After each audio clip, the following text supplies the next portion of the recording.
तर नमस्कार पब्लिक, मी तुमच्या सर्वांची लाडकी रावडी. तर आपण चाललोय आज कॉलेजला. तर सकाळ सकाळपर्यंत आपण घेऊन स्कूटी आपली परत आपण शाळेपाशी आलतो. तर इथनं आपण आता पुढे जायचं आहे. तर बघा आता आपण निषेधीच्या कॉर्नरला येतोय. तर इथून आपण पुढे जायचं आहे माळवाडीत. तर बघा बघू शकताय तुम्ही, आपण आता माळवाडीत आले. तर इथं आपल्या मैत्रिणीचं थोडंसं काम आहे, त्यासाठी जरा थांबणार आहे. तर इथं आपण थांबलोय बघा, इथून माळवाडीत आपण चौकात. तर इथनं आपल्याला जायचं आहे पुढे. तर आपण बघू शकता आपण खंडोबाच्या वाडीत आलोय. तर इथनं आपल्याला जायचं आहे रेल्वे स्टेशनला. तर बघू, तर आपण पोचलोय आता रेल्वे ब्रिजपाशी. तर इथनं आपल्याला जायचं आहे स्टेशन. तर फायनली आपण आलोय बघा रेल्वे स्टेशन. तर मध्ये डॉगेश बाई मध्ये करतोय बघा. तर इथं आपण गाडी लावली आपली. तर इथनं आपण हे बघा भूत बघा आपले.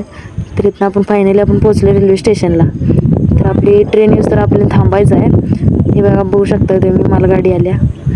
तर आपल्या मैत्रिणी बघा. तर इथं आपण फायनली आपली आल्या बघा ट्रेन. तर इथं आपण माधवनगरमध्ये उतरलोय. तर इथनं आपल्याला चालत जायला लागते. तर हे सांगली स्टेशन पर फायनली आपण आलोय बघा इथं आपल्या कॉलेजला. तर आपला पहिला ब्लॉग कसा वाटला कमेंट करून नक्की सांगा.